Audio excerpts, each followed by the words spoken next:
Si vous êtes malien détenteur de passeport diplomatique, vous êtes exempt des visas d'entrée en Chine. Les deux pays viennent de signer un accord dans ce sens. Retour du PDS sur la scène politique. Le Parti pour le développement économique et la solidarité tient depuis ce matin sa deuxième convention extraordinaire et signe un nouveau départ. Mesures d'hygiène et d'assainissement accrues dans le milieu scolaire des 5 cercles de Tombouctou. Deux projets y sont alloués pour un coût de 2 milliards de francs CFA. Mesdames et messieurs, bonsoir, bienvenue à cette édition. Tout d'abord, sachez que le président de la République, Ibrahim Boubacar Keïta, a entamé hier une visite de 48 heures dans 3 pays de la sous-région touchés par la fièvre hémorragique à virus Ebola. Première étape de sa tournée, la Guinée-Conakry, où il est arrivé hier en début de soirée. Le chef de l'État a été accueilli à son arrivée par son homologue Alpha Condé. Le président Ibrahim Boubacar Keïta a témoigné sa solidarité et celle du peuple malien à ce pays frère de la Guinée-Conakry suite aux nombreux décès dus à la fièvre Ebola, et Ibeka de rassurer son homologue guinéen que le Mali ne fermera pas du tout ses frontières avec les pays touchés par la maladie. Le chef de l'État a quitté la Guinée ce matin pour le Libéria. Il se rendra aussi en Sierra Leone dans le même cadre. Le ministre des Affaires étrangères, de l'intégration et de la coopération a signé ce week-end 2 protocoles d'accord. Le premier, signé avec l'Union européenne, porte sur la réforme de l'armée malienne. Le deuxième, signé avec la partie chinoise, concerne l'annulation du visa d'entrée en Chine, en tout cas pour tout Malien détenteur de visa diplomatique. Auparavant, le ministre Diop a offert un déjeuner à l'ambassadeur de Cuba au Mali. Le récit de cette journée avec Fatoumata Koné. Journée très chargée pour le ministre des Affaires étrangères, de l'intégration et de la coopération internationale. Abdoulaye Diop a signé ce week-end 2 protocoles d'accord.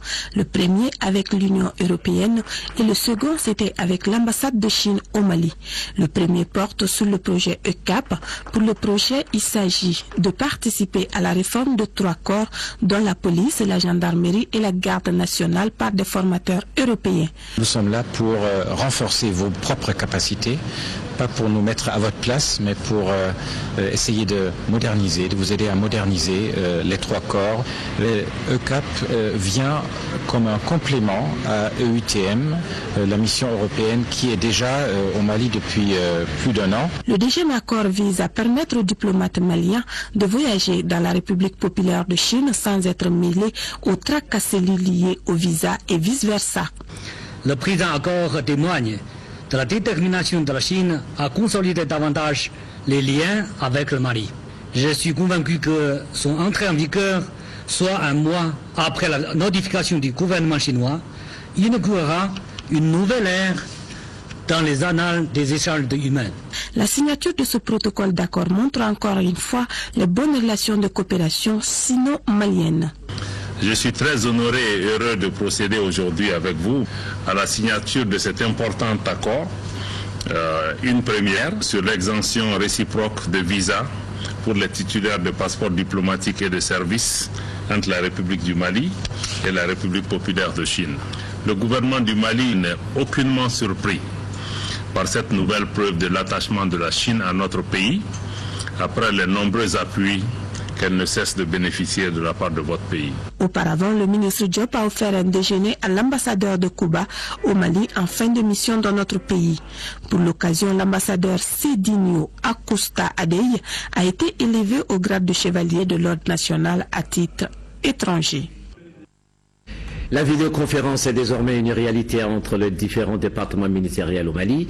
Le chef du gouvernement a testé hier l'opération qui a été très concluante. Selon Moussa Mara, c'est là une solution idoine pour réduire les dépenses et un vecteur de célérité et d'efficacité dans le travail de l'administration. Tchemoko Sagara.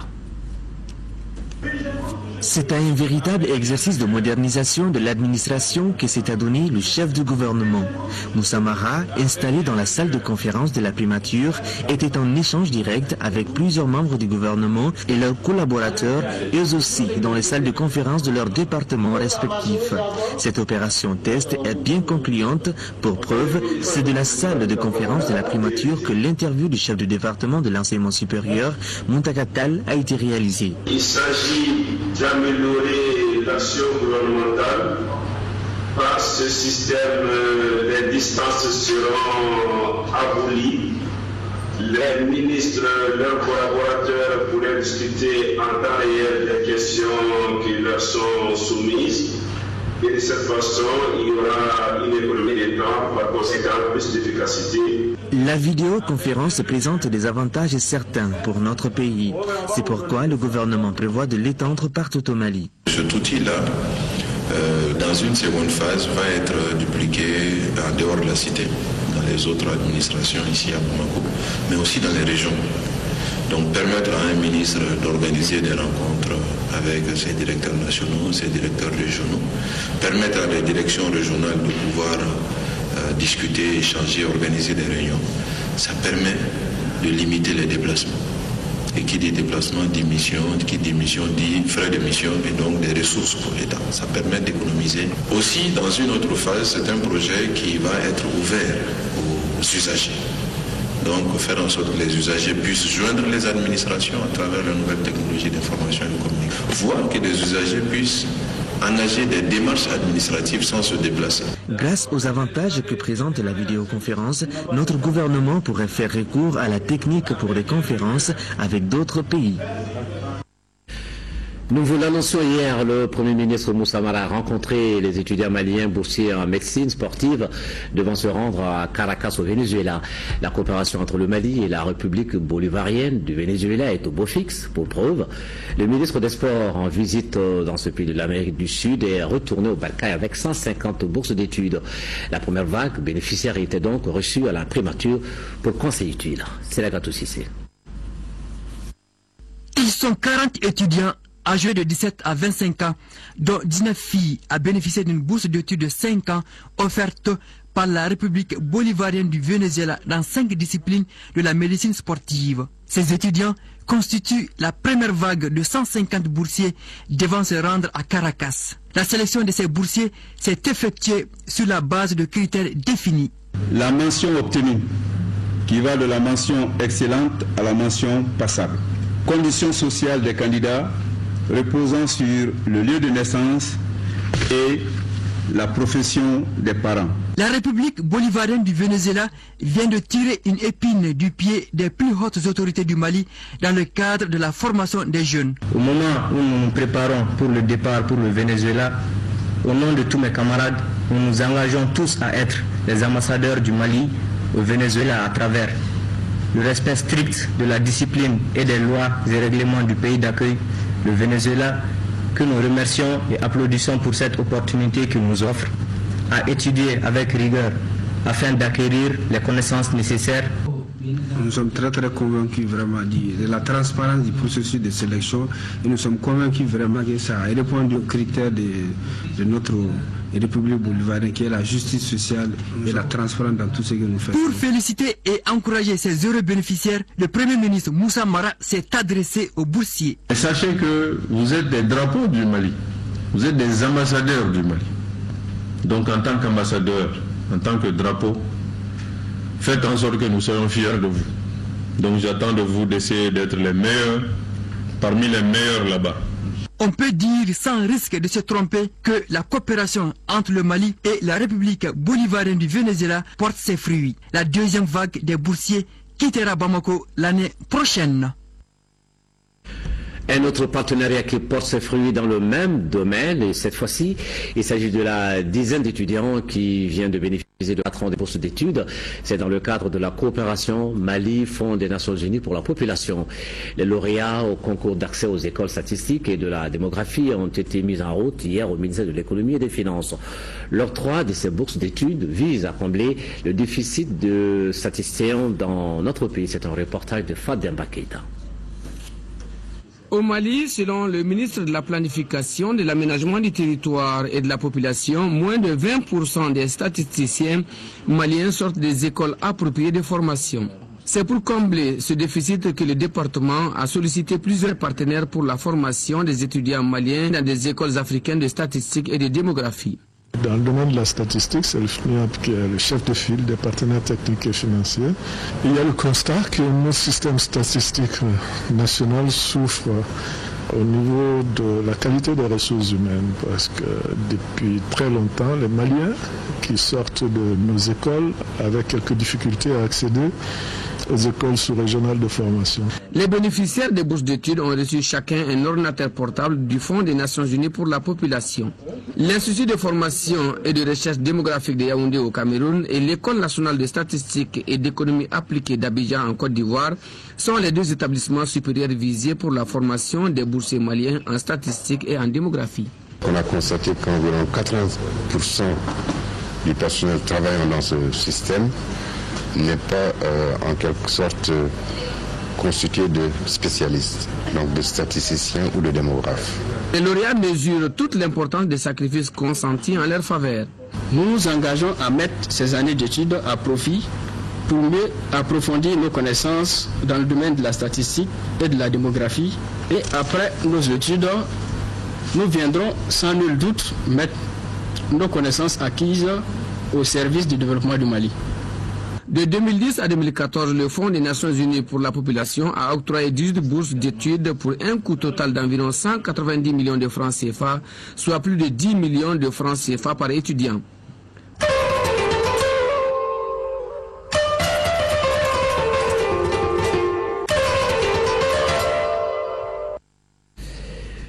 World Vision et ses partenaires s'activent contre la maladie à virus Ebola. Cela se justifie par cette rencontre d'échange avec les leaders religieux et personnels socio-sanitaires sur la question. Il s'agit de préparer ces derniers à mieux véhiculer la bonne information relative aux dispositions prises contre la maladie. C'est un reportage de Youssouf Diakité. World Vision et ses partenaires sensibilisent les leaders religieux et le personnel socio-sanitaire sur les mesures prises contre la maladie à virus Ebola.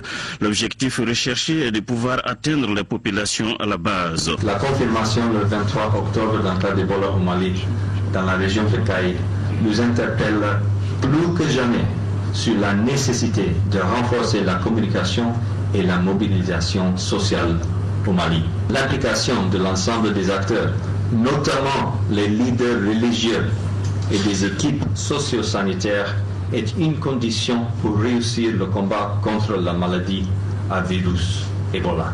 Il y a les leaders religieux de toutes les congrégations, parce que c'est de ça aussi qu'il s'agit, qui sont en contact avec les fidèles en permanence et qui parlent aux fidèles. Et je pense que ça, c'est un des canaux les plus appropriés pour vraiment passer les messages. Pendant 2 jours, les discussions vont porter sur comment prévenir la maladie. Là, les débats ont été fondamentalement basés sur le respect des règles d'hygiène. D'autres actions sur le terrain contre la maladie à virus Ebola. Nous sommes maintenant avec le ministère des Mines, un département qui vient de remettre au groupe scolaire Sundiata de Kangaba des matériels et des intrants. L'appui d'une valeur de 3 millions de francs CFA aidera les bénéficiaires dans leur action de riposte contre Ebola. Nos envois spéciaux à Lucien Touré, à Boubacar Traoré. Le groupe scolaire Sundiata, situé en plein centre de la ville de Kangaba, compte pas moins de 1600 élèves. L'école a un grand besoin en matériel d'assainissement. C'est ce vide justement que le ministre des Mines a voulu combler en mettant à la disposition des élèves et du corps enseignant du matériel d'assainissement de qualité.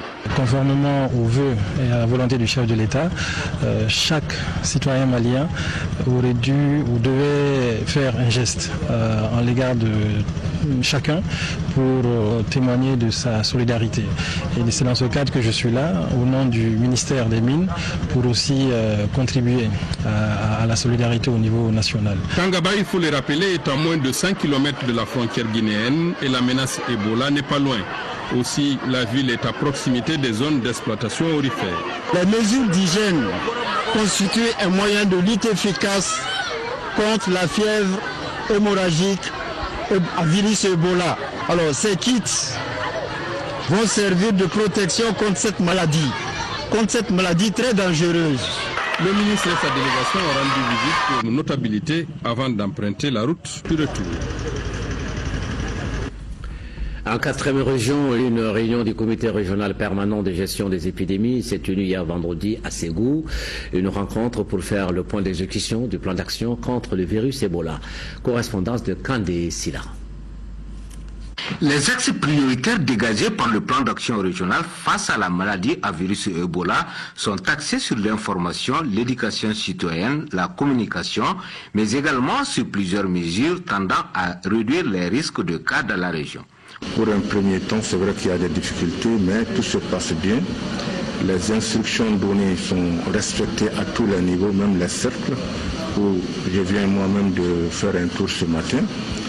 Donc c'est pour vous dire que ce plan d'action est en train de se mettre en œuvre malgré les difficultés que nous rencontrons sur le terrain. Déjà, des campagnes d'information et de sensibilisation se font jour à travers des affiches et autres kits d'assainissement.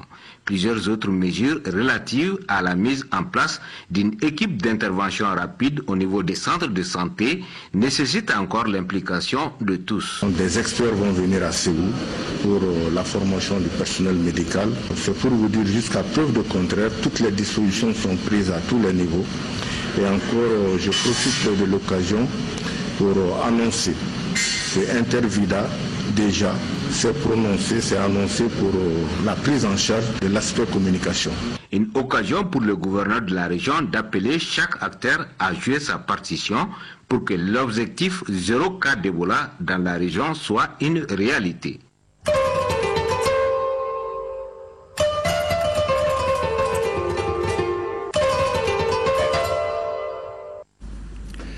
Le Mali qui se classe premier de l'UEMOA en termes d'amélioration du climat des affaires en 5e au sein de la CEDEAO.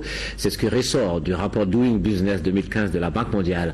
Le rapport salue les progrès réalisés par le Mali en matière de création d'entreprises et de protection des investisseurs. Le ministre de l'Industrie et de la Promotion des investissements a rencontré ce matin la presse nationale. C'était pour lui annoncer la nouvelle. C'était également l'occasion pour Moustapha Ben Barka de dégager les perspectives pour améliorer davantage le climat des affaires dans notre pays. Un compte rendu de Bourama Traoré.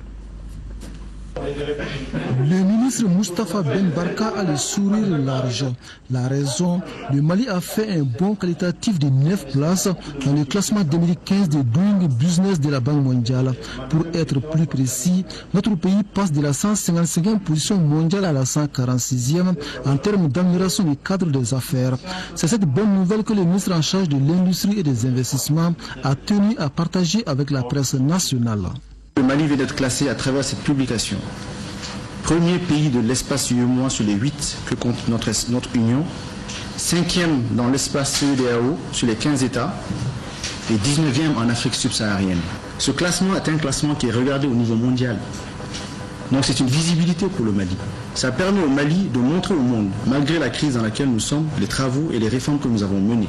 À l'origine de cette performance, la mise en œuvre de certaines réformes majeures dont la création d'entreprises, l'amélioration du processus de l'octroi des permis de construire et la protection des investisseurs. De quoi faire du Mali un bon risque d'investissement.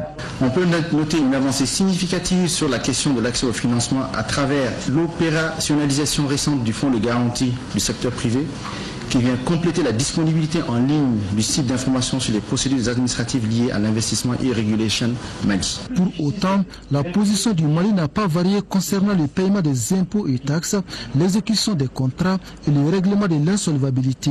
Pas de chiffres illustratifs, mais l'essentiel, dit-on, est d'améliorer ces indicateurs d'ici au prochain classement de la Banque mondiale. Il s'agit essentiellement de 3 indicateurs sur lesquels nous allons mettre l'accent.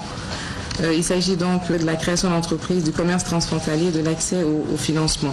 Je voudrais également mettre l'accent sur le guichet unique du permis de construire. Il s'agit en fait de l'informatisation de tout le processus qui est en cours.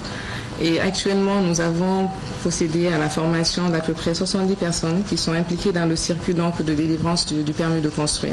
Grâce aux réformes en cours, 4000 entreprises ont été créées en 2014, les secteurs d'investissement diversifiés selon le ministre Moustapha Ben Barka. Le ministre Moustapha Ben Barka sera justement sur notre plateau d'actu hebdo de demain dimanche. Il viendra donc nous parler très amplement de ces performances réalisées par le Mali. Maintenant, sur le front politique, le retour sur la scène du PDS, le Parti pour le développement économique et la solidarité, qui a ouvert ce matin au CICB les travaux de sa deuxième convention extraordinaire. 200 délégués venus de l'intérieur et de l'extérieur du pays sont au rendez-vous et ils se donnent 2 jours, aujourd'hui et demain dimanche, pour faire le toilettage des textes du parti et mettre un nouveau bureau national en place. Cela s'appelle pour le PDS prendre un nouvel envol. Reportage d'Aouda Sidiki Diarra. Depuis la fin des travaux de la première convention extraordinaire du PDS en décembre 2011, les militants de cette formation politique ne s'étaient plus rencontrés. Cette deuxième convention est une occasion pour eux de jeter un regard rétrospectif sur la vie du parti. En politique, comme en tout, le socle de stabilité et de solidité de toute action repose sur la vérité. C'est pourquoi, chers amis du Parti pour le développement économique et la solidarité, nous devons en toutes circonstances nous dire la vérité en assumant pleinement la responsabilité de nos actes. Cette deuxième convention extraordinaire est couplée avec celle des jeunes et des femmes du Parti pour le développement économique et la solidarité. Venus de l'intérieur et de l'extérieur du pays, les 200 délégués vont impulser une nouvelle dynamique au PDS. Pour ce faire, le toilettage des textes et la mise en place d'un bureau national sont au menu des travaux. Aujourd'hui, nous sommes réunis ici grâce aux idéaux de notre parti pour parler de nous. J'ai dit nous, parce que nous sommes citoyens et citoyennes utiles pour notre patrie. Le président de la jeunesse du parti, le PDS est et restera l'instrument idoine pour continuer à rassembler et à agir autour de ces valeurs que sont la solidarité, l'équité et la proximité avec les citoyens. Notre rôle d'acteur politique, c'est d'avoir le courage de rechercher la vérité et de la dire. Les militants du PDS s'engagent à traduire en actes concrets leur credo. Tout pour le Mali, tout pour ces pays qui méritent tout, retrouvons ce qui nous unit. 2 mots clés vont résonner pendant toute mon élocution. Réconciliation et reconstruction. Ils constituent les points d'ancrage de la dynamique de revitalisation de notre parti. Notre devoir historique, chers amis du PDS, notre devoir historique, c'est d'assumer avec dignité et fierté le bilan de l'action politique du président Amadou Touadé Touré, avec ses réussites et ses échecs, avec ses forces et ses faiblesses. Pour des raisons d'occupation professionnelle et d'alternance, le président sortant Ahmed Djansmega n'est pas candidat à sa propre succession. Dans le cadre de la centralisation des résultats à l'occasion du premier tour de l'élection législative partielle dans la circonscription électorale de Yorosso, le ministre de l'Intérieur et de la Sécurité convie en réunion demain dimanche 2 novembre à 20h dans la salle de conférence du département tous les mandataires des partis politiques et candidats indépendants en lice. Le ministre compte sur la bonne compréhension de tous. Et puis, ce rectificatif au niveau de l'Assemblée nationale après la constitution du nouveau bureau et des commissions. À noter que le président de la commission des finances est bien Abdine Koumaré du RPM. Le président du Haut Conseil des collectivités territoriales informe les invités, conseillers nationaux, les cadres de l'institution et la presse publique et privée que la cérémonie officielle d'ouverture de la deuxième session ordinaire de l'institution se tiendra le lundi 3 novembre 2014 à partir de 16h. Ce sera dans la salle de conférence du siège. Après les promoteurs d'établissements privés de la santé, la Caisse nationale d'assurance maladie vient maintenant de signer avec les forces armées maliennes une convention de partenariat. C'est un acte qui consacre du coup l'adhésion de nos hommes en tenue à l'assurance maladie obligatoire. Et pour ce faire, les agents des forces armées maliennes doivent franchir 2 étapes avant leur prise en charge. Il s'agit de leur enrôlement et du prélèvement de leur cotisation pendant 6 mois. Reportage Abdelrahman Maïgar. Par cette signature de convention, les forces armées de défense et de sécurité adhèrent désormais à l'assurance maladie obligatoire. Cette adhésion fait suite à une série de missions d'information et de sensibilisation menées par les départements concernés auprès des différentes garnisons de l'intérieur du pays. Ces campagnes de sensibilisation ont permis aux forces de défense et de sécurité de mesurer toute l'importance de l'assurance maladie obligatoire. Cette étape de sensibilisation qui se terminera bientôt suivra l'enrôlement des assujettis des forces armées au sein des garnisons afin de permettre à chacun de disposer d'un numéro d'immatriculation. Cet enrôlement se fera sur la base d'une stratégie avancée. À travers ce partenariat, la Caisse nationale d'assurance maladie appuie les structures sanitaires des forces de défense et de sécurité en équipement technique adéquat pour assurer la prise en charge correcte des patients. Avant cette étape cruciale, un certain nombre de démarches sont entreprises par la CANAM. Il s'agit d'abord de l'enrôlement du personnel, ensuite du prélèvement des cotisations pendant 6 mois, suivra enfin la prise en charge. Il en ressort que les forces armées sont bien conscientes des enjeux et des avantages liés à l'assurance maladie obligatoire. En conclusion, nous espérons que la signature de cette convention constituera un tournant décisif quant au processus d'adhésion de nos forces armées dans le dispositif de protection sociale de couverture de maladie. Compte tenu de l'importance de ce processus, le ministre de l'Action humanitaire a invité l'ensemble de nos concitoyens à y adhérer. Ce pari, selon lui, ne sera gagné que par l'engagement de chacun de nous pour maintenir cette chaîne de solidarité dont les retombées sont pour tous les contributeurs. Le ministère de l'Équipement, des Transports et du Désenclavement à travers l'entreprise Diguiya Signature et qui renforce la sécurité routière en implantant des panneaux de signalisation lumineuse pour handicapés sur certaines artères de Bamako. Les premiers panneaux ont été implantés ce matin même sur l'avenue Mohamed VI au niveau du Centre national d'appui à la lutte contre la maladie Sénam. Daouda Sidiki Djara est allé voir pour l'actualité. Boulevard Mohamed VI, la préoccupation des handicapés physiques vient d'être prise en compte. En ce mois de solidarité et de lutte contre l'exclusion, Diguiya Signature a offert 15 panneaux de signalisation lumineuse au gouvernement du Mali. C'est là pour faciliter la traversée de la route par les handicapés physiques. La plupart de nos patients sont des handicapés physiques. Pour traverser ici, c'est un problème. Je pense que ces panneaux vont aider à la sensibilisation des conducteurs sur la voie publique parce que vous voyez l'affluence sur l'avenue Mohamed V. C'est vraiment difficile à nos patients de traverser. Nous faisons des panneaux conformes aux normes internationales requises. Donc avec ce panneau de signalisation, je pense que ça pourrait beaucoup améliorer aussi la sécurité routière. La jeune société Diguiya Signature apporte ainsi sa contribution à la sécurité routière. Un geste bien apprécié par les ministres de l'Équipement, des Transports et du Désenclavement. Vous savez, la sécurité routière aujourd'hui a atteint des proportions disproportionnées au Mali. Et nous voulons contribuer à cela en mettant des panneaux et des plaques de signalisation. Et dans ce cas-là, nous avons ciblé surtout les handicapés. Pour attirer l'attention des usagers de la route, un panneau pour handicapés a été implanté à l'entrée principale du Centre national d'appui à la lutte contre la maladie SNAM à Djikrounipara. Le ministre de l'Équipement, des Transports et du Désenclavement, en cette fin d'année, appelle les usagers à la vigilance. Le bureau de représentation de la Commission de l'Union économique et monétaire ouest-africaine, UEMOA, a organisé hier soir à l'hôtel Salam un dîner gala. C'est à l'occasion des festivités de la célébration des 20 ans de l'organisation ouest-africaine. Cette réception qui se voulait festive a été aussi l'occasion pour les membres de l'organisation et les autorités maliennes de se retrouver et d'échanger sur la vie de l'organisation. Un reportage de Mohamed Ould Mamouni. Après Ouagadougou, au Burkina Faso, c'était au tour du bureau de représentation de la Commission de l'Union économique et monétaire ouest-africaine au Mali de fêter à sa manière le 20e anniversaire de l'organisation.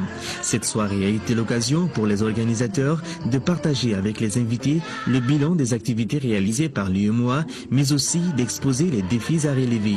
Mais déjà, que de chemin parcouru. La première décennie qui va de 1994 à 2004 a permis de bâtir et d'asseoir une architecture institutionnelle solide et fonctionnelle, et d'adopter et de mettre en œuvre les réformes essentielles, notamment macroéconomiques. La deuxième décennie, qui va de 2004 à 2014, a mis l'espace régional sur les rails de réalisation concrète au profit des populations, afin d'assurer la visibilité, la crédibilité du processus. L'UEMOA met en œuvre plusieurs projets de développement au Mali. Et pour preuve, 2 projections vidéo ont mis en lumière les différentes réalisations de l'organisation à Bamako et à l'intérieur du pays. Le film qu'on vient de voir nous a édifié là-dessus. C'est dire que l'UEMOA au Mali intervient sur tous les segments, aussi bien en matière de promotion du commerce en termes d'échanges intracommunautaires, en matière de développement industriel, en matière environnementale. Et même au niveau de l'énergie, maintenant, il commence à avancer sur l'énergie renouvelable. Au cours de la soirée, on a rendu hommage aux personnalités maliennes qui ont servi l'organisation ouest-africaine. Tout cela sous les mélodies de l'ensemble instrumental du Mali.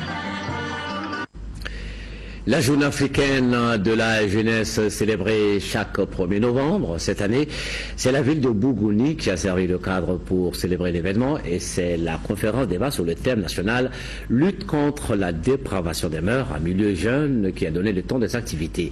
Agali Aguissa, notre envoyé spécial.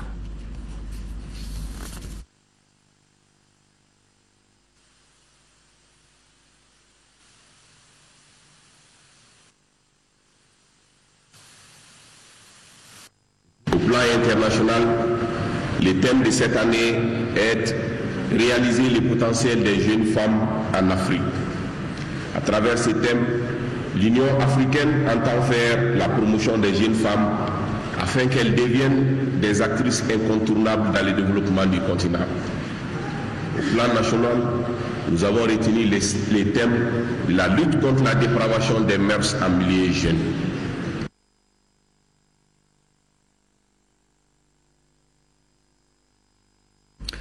Voilà, quelques petits problèmes avec cet élément et nous passons directement au suivant. Cela fait 1 an, jour pour jour, que Ghislaine Dupont et Claude Verlon, 2 grands reporters de Radio France Internationale, nous ont quittés. Ils ont été tués, on le rappelle, dans la région de Kidal, en leur mémoire. RFI, en partenariat avec France 24, France Média Monde, l'Institut National Audiovisuel, l'École de journalisme de Sciences Po et le RTM a lancé la bourse Ghislaine Dupont et Claude Verlon, une bourse qui visait à former 10 journalistes et 10 techniciens radio. Commentaire à Moussa Fané. La première édition de la bourse Ghislaine Dupont et Claude Verlon a été une grande étape pour les 20 stagiaires sélectionnés parmi une centaine de candidats. Il y avait de l'ambiance dans les 2 salles choisies pour la masterclass. D'un côté, les journalistes apprenaient avec Sophie Marsaudon les techniques d'écriture journalistique de Ghislaine Dupont. Au même moment, dans l'autre salle, les techniciens rivalisaient en montage numérique. Parfois, journalistes et techniciens se retrouvaient sur le terrain, comme le binôme Claude et Ghislaine. Au retour, direction le studio pour l'enregistrement. Des essais de voix par-ci, de la bonne articulation des mots par-là, pendant que les doigts magiques des techniciens poussaient des boutons de la grande table d'enregistrement. C'est dans la convivialité que ces jeunes stagiaires ont fait 10 jours durant de la radio. 10 jours au cours desquels les journalistes ont réalisé un reportage radio original sur le thème du dialogue. Quant aux techniciens, c'est la conception d'une réalisation technique sur la base des russes mises à leur disposition. Un jury de 7 membres présidé par Marie-Christine Saragosse, présidente de France Média Monde, a la lourde responsabilité de départager les stagiaires. En effet, c'est demain que le jury proclamera le nom des lauréats dans la catégorie jeunes journalistes et jeunes techniciens qui bénéficieront d'une formation de 4 semaines à Paris au sein de la rédaction de RFI. Peu importe qui seront les heureux gagnants de cette première édition. L'ambiance était bonne enfant et les jeunes stagiaires se réjouissaient déjà d'avoir fait de la radio et de s'essayer sur les traces de Ghislaine et de Claude. Le Centre national de cinématographie du Mali, CNCM, a tenu ce matin la 2e session ordinaire de son conseil d'administration. Cela au titre de l'année 2014. Le budget de la structure pour cette année dépasse légèrement les 300 millions de francs CFA. Parmi les grandes orientations, on note l'extension de la collaboration extérieure du CNCM et le renforcement des capacités Cheikh Oumar Sangaré. Il s'agit pour les administrateurs du Centre national de cinématographie du Mali d'examiner et adopter les rapports d'activité au 30 septembre dernier, d'examiner l'état d'exécution du budget en cours et faire le point des recommandations de la session précédente. La présente session de notre conseil d'administration permettra certainement d'engager un débat constructif sur la situation du cinéma malien telle qu'elle se présente aujourd'hui. Dans cet exercice qui requiert rigueur et objectivité, Je vous invite à tirer tous les enseignements des difficultés rencontrées tout au long de l'exercice précédent. La post-production du film Rapt à Bamako, la coproduction avec l'ORTM d'une série de 52 épisodes intitulés Oba Oba et la formation des techniciens en post-production en partenariat avec la coopération danoise sont entre autres activités réalisées ou en cours de réalisation par les CNCM. La structure mise sur la multiplication des partenariats pour booster la production cinématographique. La survie même du cinéma africain se trouve dans la mutualisation. Nous sommes en train d'élargir nos relations de partenariat avec d'autres structures privées de la place. Et d'ailleurs, c'est là pour que les moyens techniques, et les ressources humaines, les compétences professionnelles et les moyens financiers que l'on puisse les conjuguer autour de projets fédérateurs. Cette deuxième session ordinaire du Centre national de cinématographie du Mali, CNCM, se tient dans un contexte économique difficile. Après la coupe budgétaire due à la crise, la structure technique en charge du 7e art malien a un budget d'un peu plus de 300 millions de nos francs pour l'année 2014. Le programme Mobilité et Migration pour le renforcement des capacités de l'administration et des collectivités territoriales maliennes, composante 1, a tenu à son tour son premier comité de pilotage. Il s'agit d'évaluer les résultats enregistrés par le projet et faire des recommandations pour l'atteinte des objectifs assignés. Un compte rendu de Boubacar Sissoko. Ce premier comité de pilotage du programme Mobilité et Migration pour le renforcement des capacités de l'administration et des collectivités territoriales maliennes, composante 1, vise à édifier les membres de l'instance de décision sur les actions du projet et valider les résultats atteints. Ce projet dont nous tenons aujourd'hui le premier comité de pilotage est une initiative innovante et novatrice qui, depuis sa conception, à travers les différentes missions d'instruction, a responsabilisé l'ensemble des acteurs institutionnels et opérationnels sur la migration, dans l'identification des problématiques migratoires, la définition des programmes d'action et des choix stratégiques de mise en œuvre. Le programme Mobilité et Migration pour le renforcement des capacités de l'administration et des collectivités est financé par le gouvernement français à hauteur de plus de 2 milliards 131 millions de francs CFA. Il est donc mis en œuvre par le Centre d'information et de gestion des migrants et la cellule technique du co-développement. Ce programme s'inscrit dans le cadre de la reprise de la coopération entre le Mali et la France. C'est un programme triennal qui vise deux objectifs. D'une part, renforcer les capacités du Mali, du gouvernement, des politiques publiques du Mali et des collectivités à intégrer la migration dans les stratégies de développement. Et d'autre part, mobiliser et soutenir le potentiel de solidarité et d'entrepreneuriat des migrants au service du développement. Le comité de pilotage a formulé des recommandations pour l'atteinte des objectifs assignés au projet.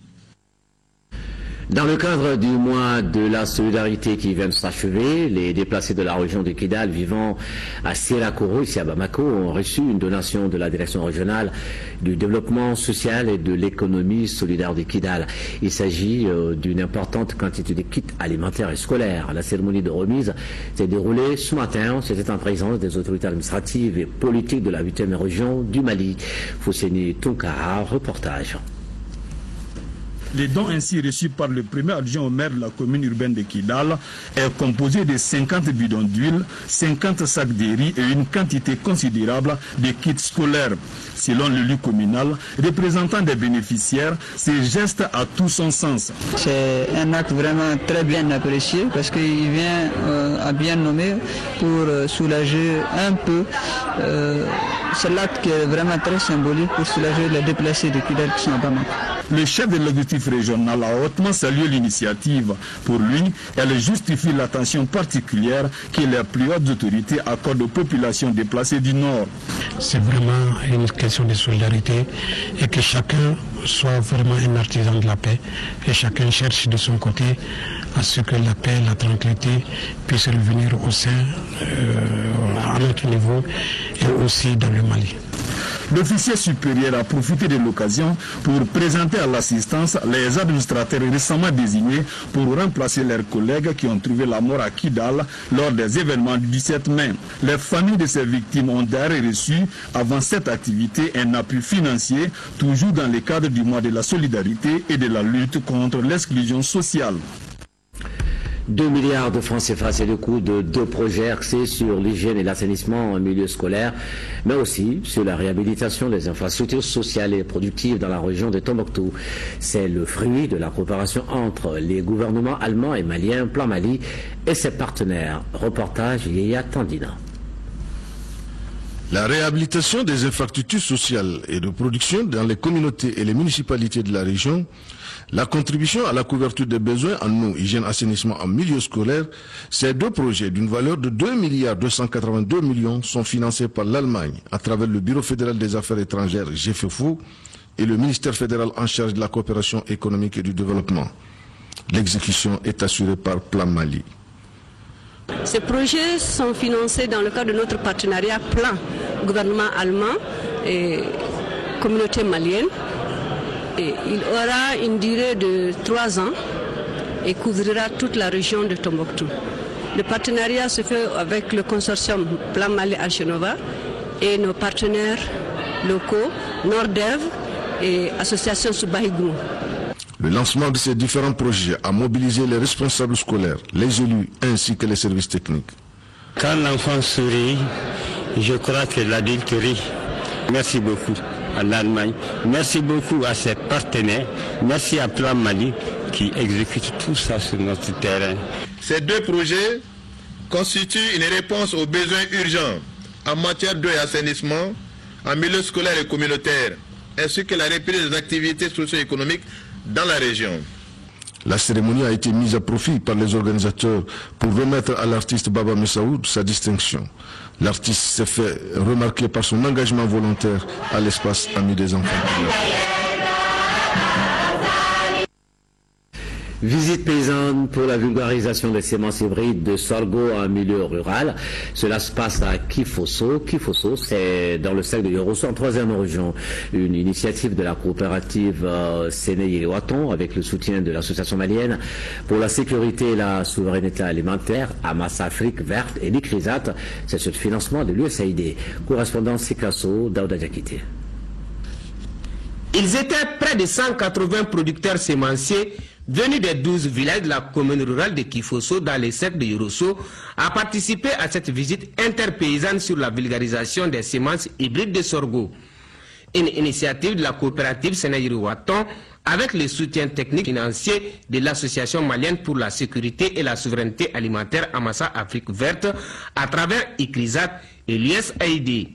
L'objectif est de chercher à travers l'organisation de cette visite interpaysanne, c'est de mieux former les producteurs sémenciers sur la production des semences hybrides, faire connaître les semences hybrides aux producteurs de la zone de Kifosso et informer aussi les producteurs sur la disponibilité des semences dans la localité. Un cadre adéquat d'échange entre les producteurs sur la question des semences, en l'occurrence les hybrides de sorgho, dont les rendements sont jugés supérieurs aux variétés locales. Il y a 30% de production, de surplus de production sur le sorgho hybride par rapport aux autres variétés locales. La production du sorgho hybride est très avantageuse pour le paysan parce que ça te permet d'être autosuffisant d'une part, mais aussi ça te permet de vendre le surplus de production pour faire face à d'autres besoins.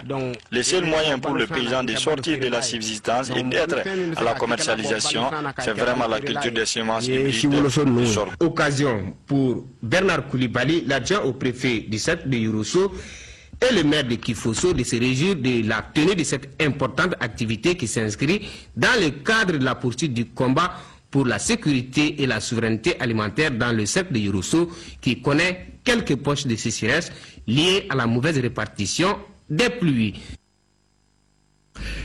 Maligneta qui vole au secours des élèves du village de Djangola dans le cercle de Kita.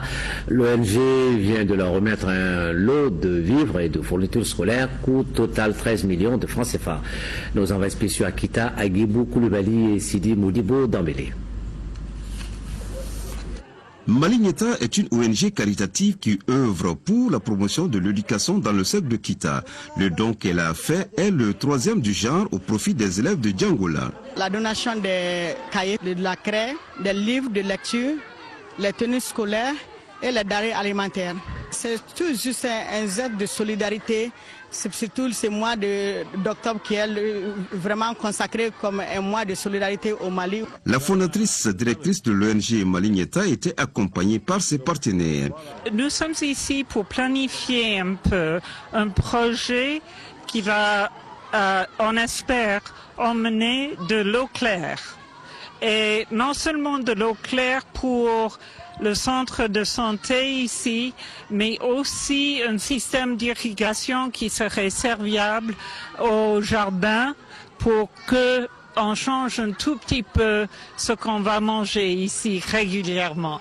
Pour ma part, je suis là pour assister avec la planification, l'agrandissement d'un village ou plusieurs villages dans une manière équitable et durable aussi. L'événement est mis à profit par les élèves de l'école Les Starlettes de Bamako pour remettre également les fournitures scolaires aux élèves de Djangola. Les deux gestes de solidarité sont appréciés par les autorités coutumières et scolaires de la commune de Benkadi-Founia. Après la construction de salles de classe, l'octroi de machines multifonctionnelles aux femmes, l'ONG Maligneta a commencé la construction d'un centre de santé à Djangola. Et c'est ce qui met fin à cette édition. Nous vous remercions de l'avoir suivi. Nos rendez-vous sur l'ORTM avec l'info demain à 13h, le journal de la mi-journée. Mais avant, Canal 12-13, vous avez Actu Hebdo. Et demain sur le plateau, Moustapha Ben Barka, ministre de l'Industrie et de la Promotion des Investissements. Il sera question des performances du Mali dans le classement de Doing Business de la 155e place. Nous venons à la 146e place et du coup le Mali se place premier dans l'espace UEMOA. Nous en parlerons donc très amplement avec le ministre Moustapha Ben Barka. Également sur le plateau, Maître Khadija Sangaré, présidente de la Commission nationale des droits de l'homme. Le sujet portera avec elle sur le thème femmes et conflits. Actu Hebdo, 12h, 13h, donc demain dimanche, c'est sur l'ORTM. Merci, excellent week-end.